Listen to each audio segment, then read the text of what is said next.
ഓം നമോ ഭഗവതേ വാസുദേവായ. ഓം നമോ നാരായണായ നമ. ഇവർക്ക് നമസ്കാരം. ശിവനാരായണീയ പഠനത്തിലെ ഇന്നത്തെ അധ്യായത്തിലേക്ക് ഏവർക്കും സ്വാഗതം. ഇന്നത്തെ ഈ അധ്യായത്തിൽ നമ്മൾ 21-ാം ദശകമാണ് പഠന വിഷയമാക്കുന്നത്, അവതരിപ്പിക്കുന്നത്.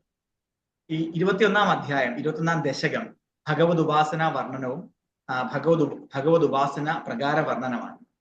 ഇന്നത്തെ അധ്യായം ആരംഭിക്കുന്നതിന് ആദ്യത്തെ 5 ശ്ലോകങ്ങൾ അവതരിപ്പിക്കുന്നതിന് ബഹുമാനപ്പെട്ട നമ്മുടെ ആചാര്യൻ അധ്യാപകൻ ശ്രീ ഡോക്ടർ NS അയ്യർ അവർകളെ ആദരപൂർവ്വം ക്ഷണിക്കുക.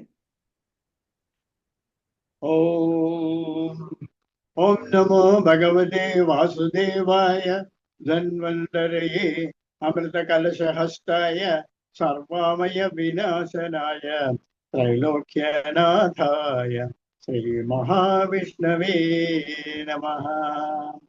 അസ്മിൻ പരാത്മന്നനുപാത്മകൽപേ ത്വമിത്തമിത്ഥാവിതപത്മയോനിഃ അനന്തഭൂമാമരോഗരാശി നിരുന്തി വാതാലയ വാസവിഷ്ണു. ഓം നമോ ഭഗവതേ വാസുദേവായ. നമ്മളിപ്പോ വായിക്കുന്നത് സൃഷ്ടി വർണ്ണനയാണ്. ഭാഗവതത്തിൽ ഇത് ഒരു 4-5 ചാപ്റ്ററോളം ഉണ്ട്. ഭാഗവതത്തിൽ കുറേ അധികം ശ്ലോകങ്ങൾ പറയുന്നതാണ് നമ്മുടെ നാരായണ ഭട്ടതിരിപ്പാട് 10 ശ്ലോകങ്ങളിൽ ഒതുക്കിയെടുത്തിരിക്കുന്നത്. അതായത് സൃഷ്ടി വർണ്ണന. നമ്മൾ നേരത്തെ ഇന്നലെ പറഞ്ഞതുപോലെ ബ്രഹ്മാവ് സൃഷ്ടിക്കാൻ തുടങ്ങിയപ്പോൾ അങ്ങനെ സൃഷ്ടിച്ച ആൾക്കാരും പിന്നെയും സൃഷ്ടിക്കാൻ തയ്യാറായില്ല. അപ്പോ അങ്ങനെ കുറെ പേരെ സൃഷ്ടിച്ചു വിട്ടു. അവരാരും പിന്നെ സൃഷ്ടിക്കാൻ തയ്യാറായില്ല എന്ന് കണ്ടപ്പോൾ നേരത്തെ പറഞ്ഞതുപോലെ ബ്രഹ്മാവ് തന്നെ ആണും പെണ്ണുമായിട്ട് രൂപമെടുത്തു. സ്വയംഭൂവും മനുവും ശതരൂപയുമായി പിന്നീടാണ് സൃഷ്ടി തുടങ്ങിയത്. അവരിലെ കുട്ടികളെ കഥകളാണ് നമ്മൾ വായിച്ചുകൊണ്ടിരിക്കുന്നത്. അപ്പൊ ആദ്യം നമ്മൾ വായിച്ചത് ഉത്താനപാദന്റെ കുട്ടിയായ ധ്രുവന്റെ കഥകളാണ്.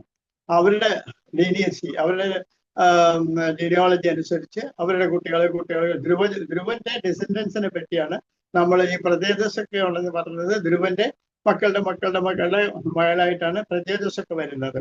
അത് ധ്രുവന്റെ വംശാവളിയാണ്. അതായത് സ്വയംഭൂവ മനുവിന്റെ മൂത്തപുത്രനായ ഉത്താനപാദന്റെ വംശാവളിയിൽപ്പെട്ടതാണ് നമ്മൾ പ്രജേതസ് വരെ ഇന്നലെ പറഞ്ഞത്. അടുത്തത് ഉത്താനപാദന്റെ അനിയനായ പ്രിയവ്രതന്റെ കഥയാണ്. അപ്പൊ പ്രിയവ്രതന്റെ കുട്ടികളെ പറ്റിയാണ് നമ്മളിപ്പോ ഇന്നലെ മുഴുവൻ പറഞ്ഞത്. പ്രിയവ്രതന്റെ കഥയാണ് നമ്മൾ ആദ്യം പറഞ്ഞത്. അങ്ങയുടെ മകനാണ് അഗ്നീന്ദ്രൻ. അഗ്നീന്ദ്രന്റെ മകനാണ് നാഭി. ഇപ്പൊ നാഭി ധാരാളം തപസ്സൊക്കെ ചെയ്തപ്പോൾ ഭഗവാൻ പ്രത്യക്ഷപ്പെടുകയും ഞാൻ നിന്റെ മകനായിട്ട് തന്നെ ജനിക്കാൻ പോവുകയാണെന്ന് ഭഗവാൻ പറയുകയും ചെയ്തു. അങ്ങനെയാണ് നാഭിക്ക് ഋഷഭദേവൻ ഉണ്ടായത്. അതാണ് ഋഷഭദേവ ചരിത്രം നമ്മളെ വായിച്ചത്. അതായത് ഋഷഭദേവൻ ധാരാളം നല്ല നല്ല കാര്യങ്ങളൊക്കെ ചെയ്തു എന്നും അവസാനം എല്ലാം വേണ്ടാന്ന് വെച്ചിട്ട് ഭൂമിയിൽ യാചകനായിട്ടും ഭ്രാന്തനായിട്ടും ഒക്കെ നടന്നതായിട്ടാണ് നമ്മൾ. എന്നിട്ട് അവസാനം അവസാനം വന്ന സ്ഥലത്തേക്ക് തന്നെ ഭഗവാൻ തിരിച്ചു പോയി എന്നാ പറയുന്നത്. ഇപ്പൊ ഋഷഭദേവൻ വന്ന് ഭഗവാന്റെ 2ാമത്തെ അവതാരമായിട്ട് പറയുന്നുണ്ട്. അപ്പൊ നമ്മള് ആ ഇന്നലെ വായിച്ച ആ 20ാമത്തെ ദശകം ഒന്നുകൂടെ വായിക്കാം. പ്രിയവ്രതസ്യ പ്രിയപുത്രഭൂതാൻ അഗ്നീന്ദ്ര രാജ ഉദിതാഹിനാഭിഃ ത്വാം ദൃഷ്ടവാനിഷ്ടതമ്മിഷ്ടിമധ്യേ തവൈവ ദൃഷ്ടൈഃ കൃതയജ്ഞ കർമ്മ അഭിഷ്ടുതത്ര മുനീശ്വരൈത്വം രാജ്ഞസ്വതുല്യം സുതമർത്ഥ്യമാനഃ സ്വന്തം ചരിശേഷം ഇതി ബ്രുവാണഃ തിരോദദാബർഹിഷി വിശ്വമൂർത്തേ നാഭിപ്രിയായാം അധമേരുദേവ്യാം താമം ശതപൂ ഋഷഭ അതിദാനഃ അലോകനാമാന്യ ഗുണപ്രഭാവ പ്രഭാവിതാശേഷ ജനപ്രമോദഃ ത്വയിത്രലോകീ ഭൂതിരാജ്യഭാരം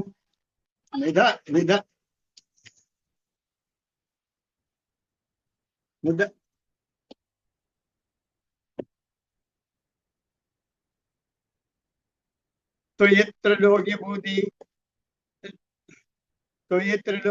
ഭൂതിരാജ്യഭാരം നിദായനാഭി സഹമേരുദേവ്യ തപോവനം പ്രാപ്യ ഭവന്നിഷേഭി ഗതകിലാനന്ദ പദം പദന്തേ. ത്വയിത്രലോകീ ഭൂതിരാജ്യഭാരം നിദായനാഭി സഹമേരുദേവ്യ തപോവനം പ്രാപ്യ ഭവന്നിഷേഭി ഗതകിലാനന്ദ പദം പദന്തേ. ഇതൃത്തദുത്കർഷ കൃതാതമർഷാത് വർഷ അജനാഭവർഷേ അജനാഭവർഷേ യഥാ തഥാ ത്വം നിജയോഗഭക്ത്യാ ന വർഷവേദ വർഷം ജിതേന്ദ്രദത്തം കമനീം ജയന്തീം അത ഉദ്വഹൻ ആത്മരഥാശയാമി അജീജന തത്ര ശതം തനൂജാൻ യേഷാം ശിതീശ ഭരത അഗ്രജന്മാം നവാഭവന്യൂകി വരാനവന്യേ ത്വപാലയൻ ഭാരതവർഷഖണ്ഡാൻ സൈകാതു അശീതി തവശേഷപുത്രാः തവോ ബലാത് ഭൂസുരഭൂയമീയുഃ ഉക്ത്വാ സുദീപ്യ അത മുനീന്ദ്രമധ്യേ വിരക്തിഭക്തി അന്വിതമുക്തിമാർഗം സ്വയം ഗത പരമഹംസ്യവൃത്തിം അതാ ജഡ ഉന്മത്ത പിശാചചര്യാം പരാത്മഭൂതാപി പരോപദേശം കുർവൻ ഭവാൻ സർവ നിരസ്യമാനഃ വികാരഹീന വിചാര കൃഷ്ണാം മഹീമഹീനാത്മരസാഭിനേന സ്വയവ്രതം ഗോമുഖകാകചര്യാം ചിരം ചരനാപ്യ പരം സ്വരൂപം ദവാഹൃതാംശ കുടകത്തിലേ ത്വം തവാൻമേ അപാഗുരു വാദനാഥ. ഓം നമോ ഭഗവതേ വാസുദേവായ. ഓം ശ്രീകൃഷ്ണ പരമാത്മനേ നമഃ. ഇന്ന് നമ്മള് 21ാമത്തെ ദശകത്തിലേക്ക് പോവാം. 21ാമത്തെ ദശകം വന്നിട്ട് പിന്നെയും ഭൂലോകത്തിന്റെ വർണ്ണനയാണ്. സൃഷ്ടികളായി ആൾക്കാരൊക്കെ ജനിച്ചു കഴിഞ്ഞ് ധാരാളം പേര് ഈ പ്രിയംപ്രദന്റെ വംശാവളിയിലും ധാരാളം ആൾക്കാർ ജനിച്ചു കഴിഞ്ഞു. പിന്നെ അവിടെ എന്ത് നടക്കുന്നു എന്നുള്ളതാണ് നമ്മളിപ്പോൾ വായിക്കാൻ പോകുന്നത്. മധ്യോ, അതായത് എത്ര ദ്വീപുകളുണ്ടായി, എത്ര 7 ദ്വീപുകൾ, പിന്നെ നമ്മുടെ സമയങ്ങൾ, വർഷങ്ങൾ, ഇതൊക്കെയാണ് ഇനി വായിക്കാൻ പോകുന്നത്. മധ്യോ ഉദ്ഭവേ ഉപയിളാവൃതനാംനി വർഷേ ഗൗരി പ്രധാന വനിത ജനമാത്രബാലീം സർവേണ മന്ത്ര നൃതഭിः സമുപാസ്യമാനം സംകർഷണാത്മകം അധീശ്വര സംശ്രയേ ത്വാം. മധ്യോദ്ഭവേ ഭുവ ഇളാവൃതനാംനി വർഷേ ഗൗരി പ്രധാന വനിത ജനമാത്രബാലി. മധ്യോദ്ഭവേ ഭുവ ഇളാവൃതനാംനി വർഷേ ഗൗരി പ്രധാന വനിത ജനമാത്രബാലി സർവേണ മന്ത്രനുതിഭിः സമുപാസ്യമാനം സംകർഷണാത്മകധീശ്വര സംശ്രയേ ത്വാം. മധ്യോദ്ഭവേ ഭുവ ഇളാവൃതനാംനി വർഷേ ഗൗരി പ്രധാന വനിത ജനമാത്രബാലി സർവേണ മന്ത്രനുതിഭിः സമുപാസ്യമാനം സംകർഷണാത്മകധീശ്വര സംശ്രയേ ത്വാം. ഓം നമോ ഭഗവതേ വാസുദേവായ. ഇതിന്റെ അർത്ഥം എന്താണെന്ന് വെച്ചാല്, ഭഗവാനെ ഭൂമിയുടെ മധ്യത്തിൽ സ്ഥിതി ചെയ്യുന്നതും ശ്രീ പാർവതി മുൻപായ വനിതകൾ മാത്രം അധിവസിക്കുന്നതുമായ ഇളാവൃതം എന്ന ഭൂഖണ്ഡത്തിൽ മന്ത്രങ്ങളെ കൊണ്ടും സ്തോത്രങ്ങളെ കൊണ്ടും ഉപാസിക്കപ്പെടുന്ന സംഘർഷമൂർത്തിയായ നിൻ തിരുവടിയെ ഞാൻ ആശ്രയിക്കുന്നു. ആദ്യം ഇള എന്നൊരു ഭൂമിയാണ്, ഇള എന്നൊരു ഭൂമിയെ പറ്റിയുള്ള വർണ്ണനയാണ് പറയുന്നത്. ഭഗവാനെ ഭൂമിയുടെ മധ്യത്തിൽ സ്ഥിതി ചെയ്യുന്നതും ശ്രീ പാർവതി മുൻപായ വനിതകൾ മാത്രം വസിക്കുന്നതുമായ ഇളാവൃതം എന്ന ഭൂമണ്ഡലത്തിൽ മന്ത്രങ്ങളെ കൊണ്ടും സ്തോത്രങ്ങളെ കൊണ്ടും ഉപാസിക്കപ്പെടുന്ന സംഘർഷണമൂർത്തിയായ നീ തിരുവടിയെ ഞാൻ ആശ്രയിക്കുന്നു. 2ാമത്തെ ശ്ലോകം. ഭദ്രാശ്വനാമകേ ഇളാവൃത പൂർവവർഷേ ഭദ്രശ്രവോഭിഃ ഋഷിഭിഃ പരിണൂയമാനം കൽപ്പാന്തകൂട നിഗമോദ്ധരണ പ്രവീണം ധ്യായാമി ദേവഹയശീർഷതനും ഭവന്തം. ഭദ്രാശ്വനാമകേ ഇളാവൃത പൂർവവർഷേ ഭദ്രശ്രവോഭിഃ ഋഷിഭിഃ പരിണൂയമാനം കൽപ്പാന്തകൂട നിഗമ ഉദ്ധരണ പ്രവീണം ധ്യായാമി ദേവഹയശീർഷതനും ഭവന്തം. ഭദ്രാശ്വനാമക ഇളാവൃത പൂർവവർഷേ ഭദ്രശ്രവോഭിഃ ഋഷിഭിഃ പരിണൂയമാനം കൽപ്പാന്തകൂട നിഗമോദ്ധാരണ പ്രവീണം ധ്യായാമി ദേവഹയശീർഷതനും ഭവന്തം.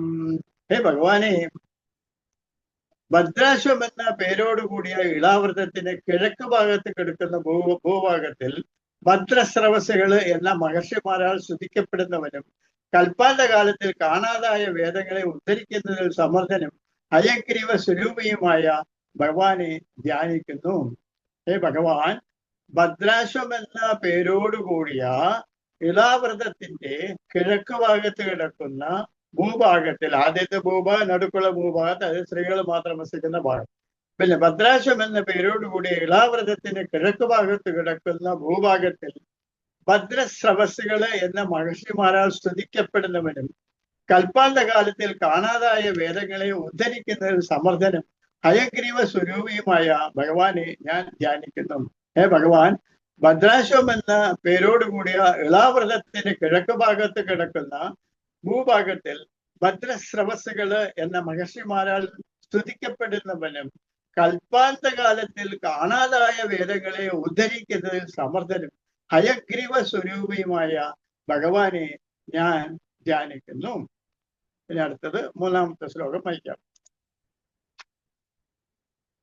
ധ്യായാമി ദക്ഷിണഗതേ ഹരിവർഷവർഷേ പ്രഹ്ലാദ മുഖ്യപുരുഷൈ പരിഷേവ്യമാണം ഉത്തംഗശ്രാദ്ധ ധവളാകൃതിം ഏകശുദ്ധ ജ്ഞാനപ്രദം നരഹരിം ഭഗവാൻ ഭവന്തം. ധ്യായാമി ദക്ഷിണഗതേ ഹരിവർഷവർഷേ പ്രഹ്ലാദ മുഖ്യപുരുഷൈ പരിഷേവ്യമാണം ഉത്തുംഗശാന്തധവളാകൃതിം ഏകശുദ്ധ ജ്ഞാനപ്രദം നരഹരിം ഭഗവാൻ ഭവന്തം. ധ്യായാമി ദക്ഷിണഗതേ ഹരിവർഷവർഷേ പ്രഹ്ലാദ മുഖ്യപുരുഷേ പരിഷേവ്യമാണം ഉത്തുംഗ ശാന്ത ധവലാകൃതിമേകശുദ്ധ ജ്ഞാനപ്രദം നരഹരിയും ഭഗവാൻ ഭഗവന്തം. ധ്യായാമി ദക്ഷിണഗതേ ഹരിവർഷവർഷേ പ്രഹ്ലാദ മുഖ്യപുരുഷേ പരിഷേവ്യമാനം ഉത്തുംഗ ശാന്ത ധവലാകൃതിമേകശുദ്ധ ജ്ഞാനപ്രദം നരഹരിം ഭഗവാൻ ഭവന്തം. ഭഗവാനെ, തെക്ക് ഭാഗത്തുള്ള ഹരിവർഷ എന്ന ഭൂഭാഗത്തിൽ പ്രഹ്ലാദൻ മുതലായ ഭക്തന്മാരാൽ പരിസേവിക്കപ്പെടുന്നവനും വെളുത്തുയർന്ന ശാന്തസുന്ദരമായ സ്വരൂപത്തോടു കൂടിയവനും ഉത്കൃഷ്ടമായ അദ്വൈത ജ്ഞാനത്തെ നൽകുന്നവനും നരസിംഹരൂപിയുമായ നിന്ദരുവരിയെ ധ്യാനിക്കുന്നു. തെക്ക് ഭാഗത്ത്, അതായത് നമ്മൾ നേരത്തെ നടക്ക് ഇളാവൃതം, അതിനുശേഷം നമുക്ക് കിഴക്ക് ഭാഗത്ത് ഭഗവാനെ കണ്ടു. കിഴക്ക് ഭാഗത്തുള്ള ഭൂമിയിൽ ഭഗവാന്റെ അവതാരത്തിൽ കണ്ടു. അതിനുശേഷം തെക്ക് ഭാഗത്ത് എന്താണ് നമ്മൾ ഇന്നലെ പറഞ്ഞില്ലേ, ഭഗവാന് ഭദ്രാശ്വം എന്ന പേരോടുകൂടിയ ഇളാവൃതത്തെ കിഴക്ക് ഭാഗത്ത് കിടക്കുന്ന ഭൂഭാഗത്തിൽ ഭദ്രസ്രവസ്സുകൾ എന്ന മഹർഷിമാരാൽ, അതായത് ഭദ്രസ്രവസ്സുകൾ എന്ന മഹർഷിമാരാൽ സ്തുതിക്കപ്പെടുന്നവനും കൽപ്പാന്ത കാലത്തിൽ കാണാതായ വേദങ്ങളെ ഉദ്ധരിക്കുന്നവനുമായ ഹയഗ്രീവ രൂപയുമായ ഭഗവാനെ ധ്യാനിക്കുന്നു കിഴക്ക് ഭാഗത്ത്. അടുത്ത തെക്ക് ഭാഗത്ത് എന്താ നടക്കുന്നത്? നമ്മുടെ ഇന്ത്യയിൽ തന്നെയാണ് കഥകൾ പറയുന്നത്. നോക്കുക, തെക്ക് ഭാഗത്ത് ധ്യായാമി ദക്ഷിണഗതേ ഹരിവർഷവർഷേ പ്രഹ്ലാദ മുഖ്യപുരുഷേ പരിഷേവ്യമാണം ഉത്തുംഗ ശാന്ത ധവലാകൃതി മേഘശുദ്ധ ജ്ഞാനപ്രദം നരഹരിം ഭഗവാൻ ഭവന്തം. ഭഗവാൻ തെക്കു ഭാഗത്തുള്ള ഹരിവർഷമെന്ന ഭൂഭാഗത്തിൽ പ്രഹ്ലാദൻ മുതലായ ഭക്തന്മാരാൽ പരിസേവിക്കപ്പെടുന്നവനും വെളുത്തുയർന്ന ശാന്തസുന്ദരമായ സ്വരൂപത്തോടു കൂടിയവനും ഉത്കൃഷ്ടമായ അദ്വൈത ജ്ഞാനത്തെ നൽകുന്നവനും നരസിംഹരൂപിയുമായ നിന്ദരുവടിയെ ഞാൻ ധ്യാനിക്കുന്നു.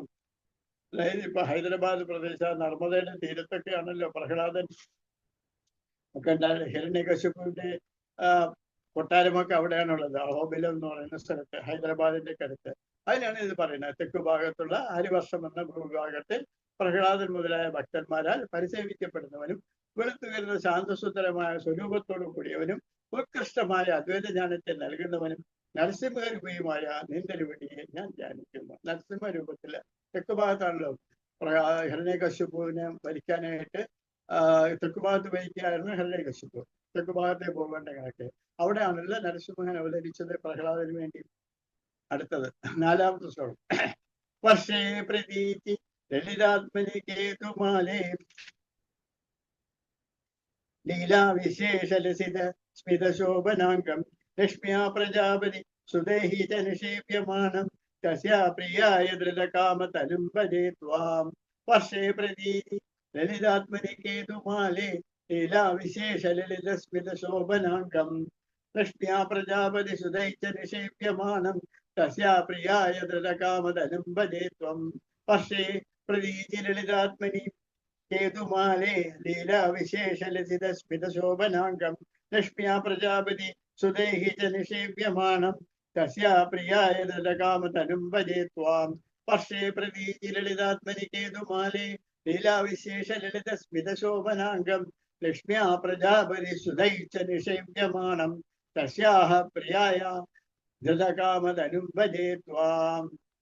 അടുത്ത നമ്മുടെ കിഴക്ക് ഭാഗത്ത് എന്താണെന്ന് പറഞ്ഞു, തെക്ക് ഭാഗത്ത് എന്താണെന്ന്. ഇനി പടിഞ്ഞാറ് ഭാഗത്ത് ഇങ്ങനെ ഏത് ഭൂഖണ്ഡമാണ് വരുന്നത്? പടിഞ്ഞാറ് ഭാഗത്തെ മനോഹരമായ കേതുമാല എന്ന പ്രദേശത്ത് ലീലാവിശേഷങ്ങളാലും കേതോഹരമായ മന്ദസ്മിതം കൊണ്ട് ശോഭിക്കുന്ന ശരീരത്തോടു കൂടിയവനും ലക്ഷ്മി ദേവിയാലും പ്രജാപതിയുടെ പുത്രന്മാരാലും പരിസേവിക്കപ്പെട്ടു വരുന്നവനും അവളുടെ സന്തോഷത്തിന് വേണ്ടി കാമദേവ സ്വരൂപത്തെ കൈക്കൊണ്ടവനുമായ നിത്യരുവഴിയെ ഞാൻ ഭജിക്കുന്നു. പടിഞ്ഞാറ് ഭാഗത്തെ മനോഹരമായ കേതുമാല എന്ന പ്രദേശത്ത് ലീലാവിശേഷങ്ങളാലും ചേതോഹരമായ മന്ദസ്മിതം കൊണ്ട് ശോഭിക്കുന്ന ശരീരത്തോടു കൂടിയവനും ലക്ഷ്മി ദേവിയാലും പ്രജാപതിയുടെ പുത്രന്മാരാലും പരിസേവിക്കപ്പെടുന്നവനും അവളുടെ സന്തോഷത്തിന് വേണ്ടി കാമദേവ സ്വരൂപത്തെ കൈക്കൊണ്ടവനുമായ നിന്തിരുവിടിയെ ഞാൻ ഭജിക്കുന്നു. അപ്പോ ഇളാവൃസമായി, കിഴക്ക് ഭാഗമായി, തെക്ക് ഭാഗമായി, അടുത്തത് പടിഞ്ഞാറ് ഭാഗത്തായി. ഇനി അടുത്തത് വടക്ക്. രമ്യകനാമിനി വർഷേ തദ്വർഷനാദമനുവര്യ സപര്യമാണം ഭക്തേക വത്സല അമത്സര്യ ഹൃസ്വപാന്തം മത്സ്യാകൃതി ഭുവനനാഥ ഭജേ ഭവന്തം. രമ്യേഹി ഉദീചി ഗിരിരമ്യകനാമിനി വർഷേ തദ്വർഷനാദമനുവര്യ സപര്യമാണം ഭക്തേക വത്സരം അമത്സര്യ ഹൃസ്വഭ്രാന്തം മത്സ്യാകൃതി ഭുവനം നാഥ ഭജേ ഭവന്തം. രമ്യേഹി ഊദിജി ഖലു രമ്യക നാമിനി വർഷേ തത്വർഷനാഥമനുവര്യ സപര്യമാണം ഭക്തേക വത്സരം അമത്സര ഹുത്സുബാന്തം മത്സ്യാകൃതി ഭുവനനാഥ ഭജേ ഭവന്തം. രമ്യേഹുദീചി ഖലു രമ്യക നാമിനി വർഷേ തത്വർഷനാഥമനുവര്യ സപര്യമാണം ഭക്തേക വത്സര മത്സര ഹുത്സുഭ്രാന്തം മത്സ്യാകൃതി ഭുവനനാഥ ഭജേ ഭവന്തം. രമ്യേഹുദീചി ഖലു രമ്യക നാമിനി വർഷേ തത്വർഷനാഥമനുവര്യ സപര്യമാണം ഭക്തേക വത്സര മത്സര രശ്യൽസുബാന്തം മത്സ്യാകൃതി ഭുവനനാഥ ഭജേ ഭവന്തം. ഹേ ലോകേശ, വടക്ക് ഭാഗത്ത് ഏറ്റവും മനോഹരമായ രമ്യകം എന്ന പ്രദേശത്ത് ആ ഭാഗത്തിന് അധിപതിയായ വൈവസ്വത മനുവതാൽ ആരാധിക്കപ്പെട്ടവനും ഭക്തവത്സലനും മത്സരബുദ്ധി കൂടാത്തവരുടെ ഹൃദയത്തിൽ പ്രകാശിക്കുന്നവനും മത്സ്യാകൃതി കൈകൊണ്ടിരിക്കുന്നവനുമായ ഭഗവാനെ ഞാൻ ഭജിക്കുന്നു. അവിടെയും ഭഗവാൻ തന്നെയാണ് ഭജിക്കുന്നത് വടക്ക് ഭാഗത്ത്. ലോകേശ, വടക്ക് ഭാഗത്തിൽ ഏറ്റവും രമ്യകം എന്ന പ്രദേശത്ത് ആ പ്രദേശത്തിന് അധിപതിയായ വൈവസ്വത മനുവിനാൽ ആരാധിക്കപ്പെടുന്നവനും ഭക്തവത്സലനും മത്സരബുദ്ധി കൂടാത്തവരുടെ ഹൃദയത്തിൽ പ്രകാശിക്കുന്നവനും മത്സ്യാകൃതി കൊണ്ടിരിക്കുന്നവനുമായ ഭഗവാനെ ഞാൻ ഭജിക്കുന്നു. ഇതാണ് അഞ്ചാമത്തെ ശ്ലോകത്തിന്റെ അർത്ഥം. ഓം നമോ ഭഗവതേ വാസുദേവായ. ഓം ശ്രീ കൃഷ്ണ പരമാത്മനേ നമഃ.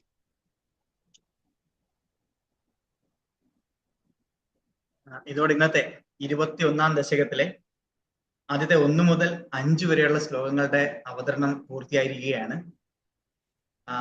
ഇതുവരെയുള്ള ക്ലാസ്സുകളിലെ സംശയങ്ങൾ ഏതെങ്കിലും ഉണ്ടെങ്കിൽ ചാറ്റ് ബോക്സിൽ രേഖപ്പെടുത്താവുന്നതാണ്. ഇന്നത്തെ അധ്യായം അവതരിപ്പിച്ച പ്രിയപ്പെട്ട ഡോക്ടർ NS അയ്യർ സാറിന് നന്ദി അർപ്പിച്ചുകൊണ്ട് ഇന്നത്തെ ഈ അധ്യായം ഇവിടെ സമാപിക്കുന്നു. ഏവർക്കും നന്ദി, നമസ്കാരം. ഓം നമോ ഭഗവതേ വാസുദേവായ. ഓം നമോ നാരായണായ നമഃ.